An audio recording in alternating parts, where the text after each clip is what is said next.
Life in Fukuoka. Life in Fukuoka. Life in Fukuoka. This program is brought to you by Fukuoka City. Good morning to you on this Monday morning. I'm DJ Colleen with you here today, and you're tuned in to Life in Fukuoka. This program is a short program, but I've got information on how to live more comfortably here in Fukuoka City, as well as tips on things to do when you're out, as well as lifestyle information to share with you. So for all of that in English, tune in every Monday morning with me, Colleen. Life in Fukuoka. Well, I'm sure we've been feeling it as it is winter, and that's the cold. And did you know that around the 20th of this month, there's a day called Dai Kan, literally translated as the Big Cold, to mark the coldest season of the year? It's around this time of year that the lowest temperature of the year is observed in various places around Japan. It's also the time in which kangeko, or midwinter exercises, are done by those practicing martial arts. The TV news often shows children in their white practice uniforms around the beach training to steel their minds and bodies against the cold. This cold season is also when things like nihonshu, or sake, and miso are made, which actually takes advantage of the cold. And when we get through Daikan, it means that spring is on its way. So take care of yourself, try not to get sick, avoid injuries, and make your way through this season. In Michigan, winter is just cold through and through, and we don't typically expect to thaw out till late March. So the only thing to do is to enjoy the winter as best as you can. For me, that always meant sledding on a hill not too far from my house with my dad and sister, and drinking lots of hot chocolate after. There aren't really any sledding hills here in Fukuoka, but I can still drink hot chocolate to get through the cold days. Life in Fukuoka. So in this cold, we naturally want to stay warm, but that can get expensive, and it's not great for the environment to be using electricity all the time or burning through gas.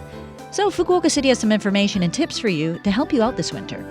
The city is in fact aiming for a carbon-free society in light of global warming. They're working on it, but it's also up to each of us to save energy as well. And with some ideas and tricks, we can save some money on our electric bills as well. First, let's talk about conserving heat. These are some pretty simple things that we can all do. Wearing layers of good heat-retaining clothing is step one. Setting your heater or unit at 20 degrees Celsius is a fair number to keep it at.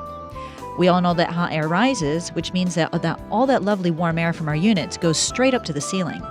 To bring it back down again and warm up the whole room, a house fan or circulator pointed up will help to distribute the heat. And it seems that a dusty filter on your unit wastes energy, so to get the most efficiency out of it, make sure you keep it free of dust with a quick vacuum. Also, be sure to keep the area around the outdoor unit clear of things. Actually, kotatsu heated tables and electric blankets, compared to air conditioning units, can be used quite cheaply to keep things warm. And when you sleep, you don't even need to use the heat. Just stick a hot water bottle in with you at night to stay toasty. This is my go-to trick. That and a fleecy mattress topper or cozy sheets will keep you warm and save you tons on electricity. Looking at other places in the house, if you set your fridge from the strong setting to the middle setting, you can save around 1,500 yen a year. In the winter, setting the fridge to weak or low is enough to keep things cold. So with all of the other tips I mentioned before, it's something you can try to save electricity. And heated toilet seats are a wonderful thing in Japan. And you can very simply save about 1,000 yen a year by shutting the lid on them to keep that heat from escaping. Just little things that we normally don't think about can result in big savings in terms of energy and money. So as long as you can stay healthy and live comfortably, why not try a few of these tips?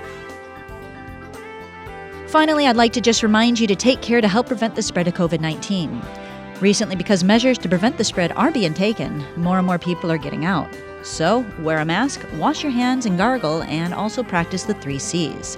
That means you should avoid closed rooms with poor ventilation, try not to be in crowded places, and avoid close contact conversations. It's up to each of us to help prevent the spread. Life in Fukuoka. That's all for today's Life in Fukuoka. What did you make of the information we had for you today?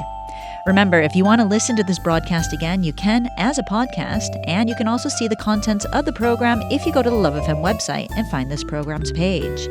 Today I've got Electric Avenue by Eddie Grant. I'm sure it'll get stuck in your head as a great reminder for today's topics. Anyway, enjoy your day, and I'll speak to you next week.